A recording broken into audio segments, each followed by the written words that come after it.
السلام علیکم ناظرین۔ تاجروں کے خاندان کی ایک بیٹی کی شادی ایسے مرد سے ہوئی جو سیر و سیاحت کا بہت شوقین تھا۔ ایک مرتبہ وہ سفر پر روانہ ہوا اور طویل عرصے تک اس کی کوئی خبر نہ آئی۔ اس کی بیوی انتظار اور تنہائی کے ہاتھوں تاجروں کے ایک نوجوان خوبرو بیٹے کی محبت میں گرفتار ہو گئی۔ دونوں ایک دوسرے کی محبت کے اسیر تھے۔ ایک دن اس نوجوان کا کسی آدمی سے جھگڑا ہو گیا۔ اس آدمی نے پولیس میں رپورٹ لکھوائی۔ سربراہ پولیس نے اس نوجوان کو گرفتار کر کے جیل میں ڈال دیا۔ جب یہ خبر تاجر کی بیوی یعنی اس نوجوان کی محبوبہ تک پہنچی تو اس نے اپنے سب سے قیمتی کپڑے زیب تن کیے اور غصے میں آگ بگولا سربراہ پولیس کی خدمت میں پہنچی۔ پہلے وہ ادا بجا لائی اور پھر ایک تحریر شکایت پیش کی۔ جس شخص کو قید میں ڈالا گیا ہے وہ میرا عزیز بھائی ہے، وہ بے گناہ ہے، اس کے خلاف جھوٹی شہادتیں پیش کی گئی ہیں اور اسے ناجائز طریقے سے قید کیا گیا ہے۔ اس کے بغیر میں لاوارث ہوں، اس لیے میں یہ درخواست کرتی ہوں کہ اسے جلد از جلد رہا کیا جائے۔ جب وہ گزارش ولی شہر کی خدمت میں پیش کی گئی تو اس نے ایک نظر عورت پر ڈالی۔ نظر کا کیا ڈالنا تھا کہ وہ اپنا دل کھو بیٹھا۔ ولی شہر نے عورت سے کہا، جب تک ہم اس نوجوان کو قید سے نہ منگوائیں تب تک تم میرے گھر میں ٹھہرو، جب وہ آ جائے گا تو ہم اسے تمہارے ہمراہ بھیج دیں گے۔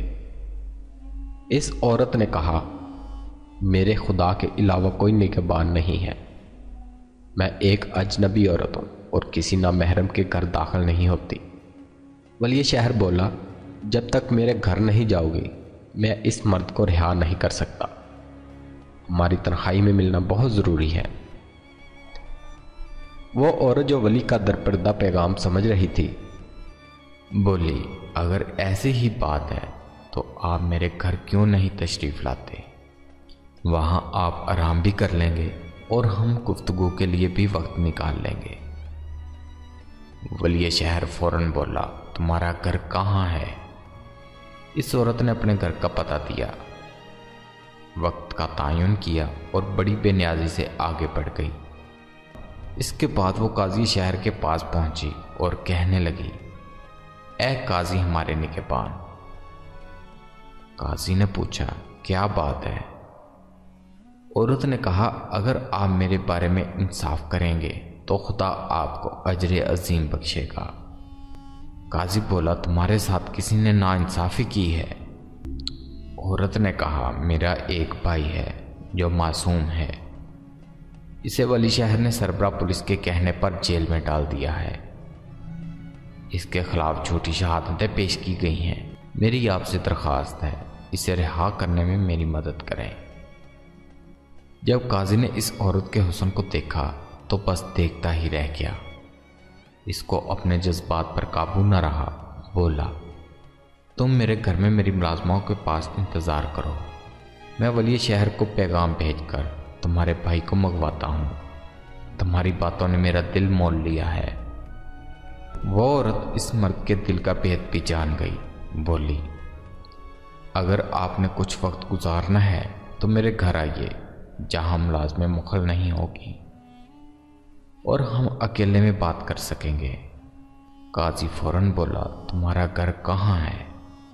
عورت نے اسے بھی اپنے گھر کا پتہ بتا دیا اور اسے بھی وہی وقت بتایا جو ولی شہر کو بتا چکی تھی۔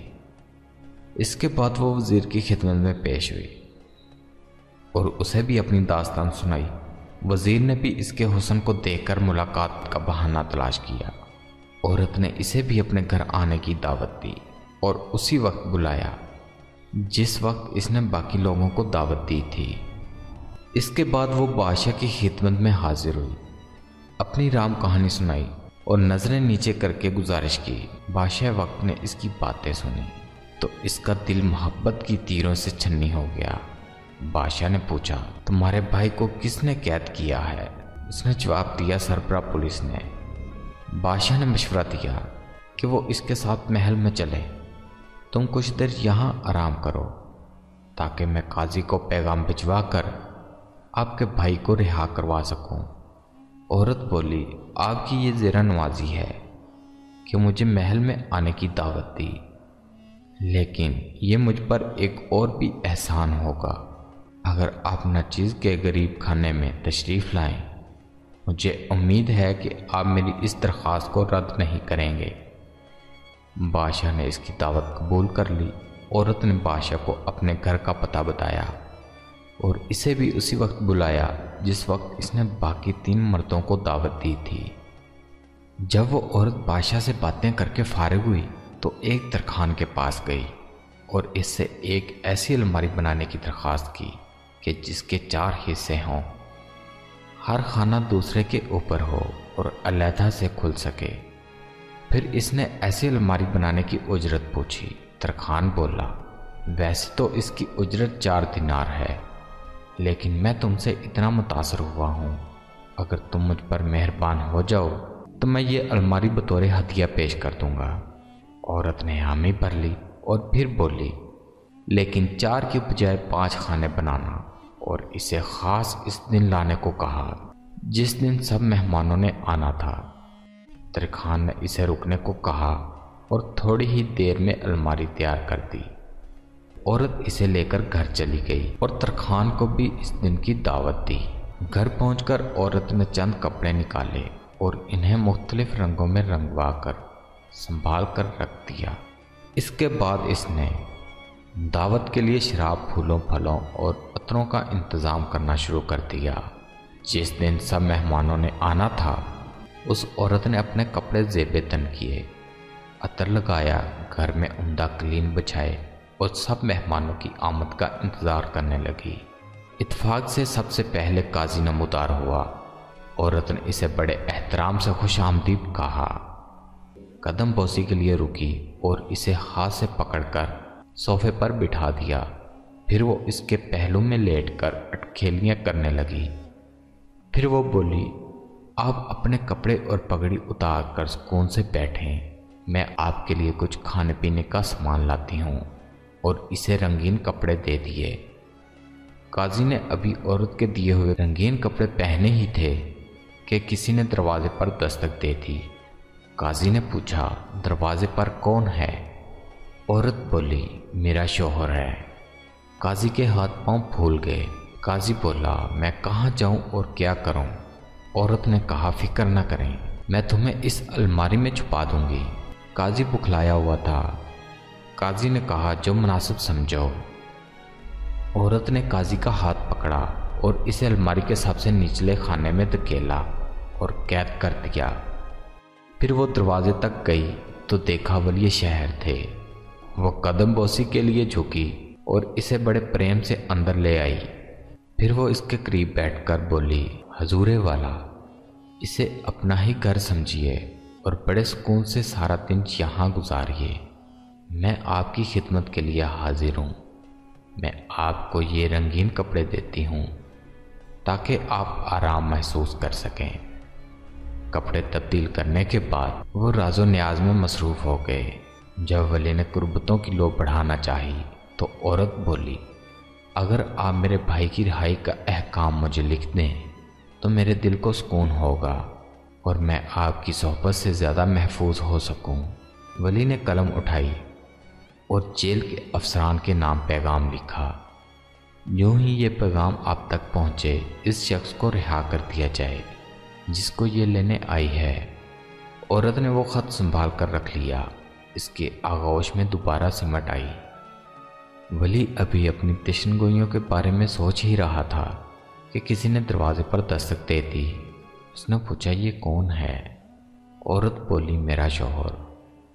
اس نے بکھلا کر پوچھا میں کیا کروں؟ عورت نے کہا آپ اس الماری میں چھپ جائیں، میں اس سے نپٹ کر لوٹتی ہوں۔ اس نے ولی کو الماری کے دوسرے خانے میں قید کر دیا اور دروازے کو کھولنے لگی۔ دروازے پر وزیر تھا۔ اسے وہ پیار سے اندر لائی، اس کی تعریفیں کیں۔ اس کے بعد پھر کپڑے بدلوا دیے اور ابھی ہم آغوش ہونے ہی والی تھی، کسی نے پھر دستک دے دی۔ وزیر گھبرا گیا۔ اس نے اسے بھی الماری کے تیسرے خانے میں بند کر دیا۔ دروازہ کھولنے گئی۔ اس دفعہ بادشاہ سلامت تھے۔ بادشاہ کی قدم بوسی کے لیے جھکی۔ اور اس کا ہاتھ پکڑ کر اندر لے آئی۔ اس نے بادشاہ کو خصوصی جگہ پر بٹھایا اور بولنے لگی، میری کتنی خوش قسمتی ہے کہ آپ نے میرے گھر کو رونق بخشی۔ آپ سکون سے کچھ وقت گزاریں۔ میں نے ہلکے پھلکے کپڑے بنوائے ہیں، انہیں پہن کر دیکھیے۔ اس نے بادشاہ کی قیمتی کپڑے اتروا کر سادہ رنگین کپڑے پہنوائے۔ وہ عورت ابھی بادشاہ سے گفتگو ہی کر رہی تھی کہ دروازہ کھٹکھٹانے کی آواز آئی۔ بادشاہ نے پوچھا، یہ کون ہے؟ عورت بولی کہ میرا شوہر۔ بادشاہ غصے میں آ گیا۔ اس نے کہا، اپنی مرضی سے چلا جائے ورنہ اسے طاقت سے واپس بھیج دوں گا۔ عورت بولی، فکر کی بات نہیں ہے، میں اسے پیار سے واپس بھیج دوں گی، آپ ذرا احتیاط سے کام لیں۔ اس نے بادشاہ کا ہاتھ پکڑا، اسے چوتھے خانے میں بند کیا اور واپس آنے کا وعدہ کر کے دروازے کی طرف چل دی۔ دروازہ کھولا تو وہاں پر ترکھان تھا۔ اس نے جھک کر عورت کو سلام کیا۔ عورت نے قدرے ناراضگی سے کہا، تم نے الماری ٹھیک نہیں بنائی۔ ترکھان نے معذرت انداز میں پوچھا کہ اس میں کیا خرابی ہے؟ اس کا 5واں خانہ چھوٹا ہے، تم خود گھس کر دیکھو۔ وہ اس کے معائنے کے لیے اندر داخل ہوا تو عورت نے اسے بھی خانے میں قید کر دیا۔ وہ خط لے کر سیدھا جیل گئی، پیغام دیا اور اپنے عاشق کو رہا کرا کر لے آئی۔ اس عورت نے اپنے عاشق کو ساری کہانی سنائی۔ وہ بولا، اب ہمیں کیا کرنا چاہیے؟ عورت بولی، اس واقعہ کے بعد ہم اس شہر میں نہیں ٹھہر سکتے۔ اپنا سامان اونٹوں پر لاد کر وہ دوسرے شہر روانہ ہو گئے۔ وہ 5 مرد جو اس الماری کے 5 خانوں میں قید تھے ایک عجیب عذاب سے گزر رہے تھے۔ نہ کھانے کو کچھ اور نہ پینے کو کچھ میسر نہیں تھا۔ پیشاب کو روکنے کا کرب ان پر گزر رہا تھا۔ قاضی چیخ اٹھا، بے حیائی کی بھی حد ہوتی ہے جو ہمیں اس طرح ذلیل کر رہی ہے۔ ولی نے اس کی آواز پہچانتے ہوئے کہا، خدا تمہارا اجر زیادہ کرے گا۔ اس کے بعد ولی نے شکایت کی تو وزیر بولا، اللہ تمہیں اس صبر کی جزا دے۔ جب وزیر نے وہ ویلا مچانا شروع کیا تو بادشاہ نے اس کی آواز پہچان لی، لیکن اپنی عزت کا خیال رکھتے ہوئے خاموش رہا۔ اچانک وزیر بولا، خدا اس عورت پر لعنت بھیجے، اس نے بادشاہ کے علاوہ شہر کے سب افسران کو بلا کر مصیبت میں ڈالا ہے۔ یہ سننا تھا کہ بادشاہ بولا، فکر نہ کرو، میں سب سے پہلے اس کے جال میں پھنسا ہوں۔ یہ سنتے ہی ترکھان بولا، میں نے تو اس کے لیے یہ الماری بنائی تھی اور میں ہی اس میں قید ہوں۔ اس کے بعد وہ سب ایک دوسرے سے باتیں کرنے لگے۔ جب ہمسایوں نے اس کے گھر کو ویران دیکھا تو جمع ہو گئے۔ ایک بولا، یہاں ایک عورت رہا کرتی تھی، نہ جانے اسے کیا ہوا، ہمیں دروازہ توڑ کر اندر جانا چاہیے، اس کے بدلے قاضی یا بادشاہ ہمیں لاپرواہی کے الزام میں نہ دھر لے۔ وہ دروازہ توڑ کر اندر داخل ہوئے۔ انہوں نے ایک بہت بڑی لکڑی کی الماری دیکھی اور انسانوں کی بھوک سے کراہنے کی آواز سنی۔ ان میں سے ایک بولا، کیا اس الماری میں بھوت پریت ہیں؟ دوسرے نے کہا، ہمیں اس الماری کو جلا دینا چاہیے۔ قاضی نے یہ سنا تو چیخا، ایسا ہرگز نہ کرنا۔ ایک نے کہا، میں کہتا تھا اس میں جن ہیں جو انسان کی زبانوں میں باتیں کرتے ہیں۔ یہ سننا تھا کہ قاضی نے پہلے تلاوت قرآن پاک کی اور اس کے بعد ہمسایوں کو الماری کے قریب آنے کی دعوت دی۔ جب وہ قریب آئے تو وہ بولا، میں قاضی شہر ہوں، یہ میرا نام ہے اور اس الماری میں بہت سے آدمی بند ہیں۔ اس نے سب کا تعارف کروایا۔ انہوں نے پوچھا، لیکن تم لوگ اس طرح بند کیسے ہوئے؟ یہ سننا تھا کہ ہمسائے ایک ترکھان کو بلا کر لے آئے جس نے اس الماری کو کھولا۔ قاضی، ولی، وزیر، بادشاہ اور ترکھان کو رہا کیا۔ جب سب نے ایک دوسرے کو عجیب و غریب رنگین کپڑوں میں دیکھا تو اپنے آپ پر ہنسنے لگے۔